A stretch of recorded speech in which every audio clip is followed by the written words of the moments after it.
Hello, I'm Leonard Maltin. Star Wars may have started out as a mere movie, but it became a phenomenon. It changed the way movies were made and perceived and marketed.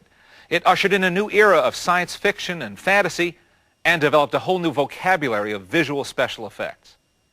And the man who created the film, who imagined it and then realized it, is here with us today to share some of his memories. George Lucas. George, if I asked you to sum up your feelings today, looking back at the whole Star Wars experience, if I asked you to sum that up in one word, what word first comes to mind? If there's anything the Star Wars experience has been for me, it's unpredictable. You know, not only in the making of the movies and in creating the stories in the first place, which is the fun of it, is because you don't know where it's going to go, and the making of them were a huge adventure. But the success and all the stuff that's come after it and everything is just, you have no idea what's going to happen next. Let's go all the way back to the beginning.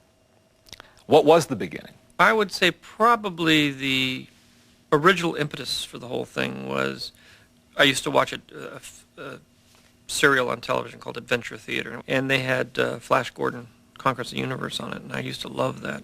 So I went off and wrote my own space opera and developed the story and took it to United Artists that had the first rights to it. They said no, they didn't want it, and then I took it to Universal because I just finished American Graffiti, and they said no, they didn't want it. And finally took it to 20th Century Fox, and Al Nye Jr. said, I'm interested. He said, I don't understand this, but I loved American Graffiti, and whatever you do is okay with me. Because otherwise I don't think it would have ever gotten done.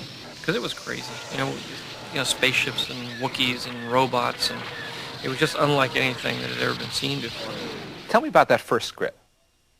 Now, did you try to tell the whole story in one script? Well, at that point it wasn't the whole story. I wrote a script, and the script was very ambitious. It told a very large story. And when I finished it, I realized that it was way too big to make into a movie. So I took the first part of it, sort of the first act, and I said, I'll make the movie about this. And I had to expand on it and move it around and play with it a little bit.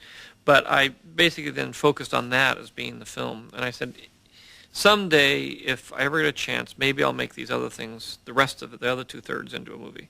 But right now, that's just going to have to go on the shelf, and I'll leave it there. And so that's really how the first project came to pass. The other part of it is in order to write that first script, I had to write a backstory about where Darth Vader came from, how the kids evolved, his wife, how Ben related to all that, how the Emperor came to power.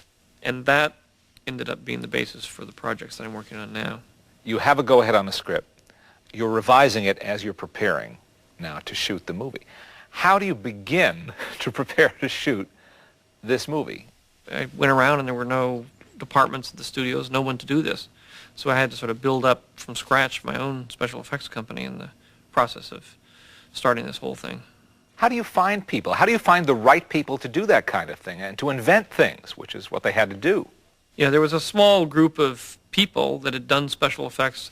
Some guys who worked in commercials doing the Pillsbury Doughboy and this, so there was maybe a few dozen people in Hollywood that actually had some experience. They were mostly college students. They're mostly very young.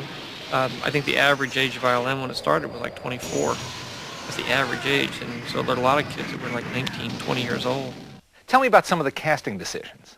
What I would do is I would take the various contenders for the various roles and I'd mix them around and have them work ensemble.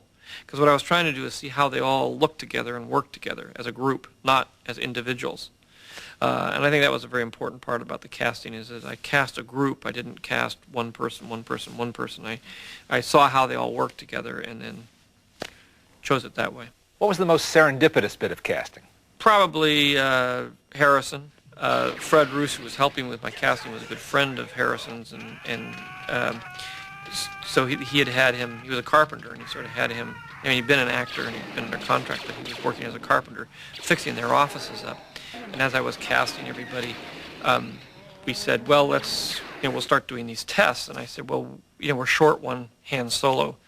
I've only found 4, and I need 5 because I have 5 of everything else. And so I just said, well, Harrison, do you want to do this? You want to stand and sort of read some parts against these other parts so we can get through this thing? And he said, yeah, and he started reading them. He read them better than anybody else did. What was the toughest part of making Star Wars? Well, there was a lot of drama through the whole thing. It was a very tough film to make. It was a fairly low-budget film. You know, it was a $10 million movie at a time when most movies were, the big-time movies were $20, $30 million. How much of that went to effects? Well, $2 million went to effects. There weren't very many effects. And I think the toughest part was when I finished shooting, I came back to the United States. I had no editor. I had to reassemble the entire movie of what had been cut, start from scratch. I went down to ILM, and they'd spent $1 million out of the $2 million. We were about 5 months away from release of the movie, and they didn't have any shots done. And I was panicked because I had nothing. I had no movie. I had no effects. I had a big mess on my hands. When did you know it was working, that it was turning into a phenomenon with the public? It was, it wasn't really until it came out and it was in the theaters. I was still, even the day it came out, and Laddie called me and said, it's a hit, the first 3 performances sold out, and it's going to be giant. I said, look, all science fiction films do well in the first week. Wait until the 3rd week, and then let's see what happens. So I was always the pessimist. I'm sure you know how much Star Wars means to so many, many people around the world. We all appreciate you sharing your memories with us today, George.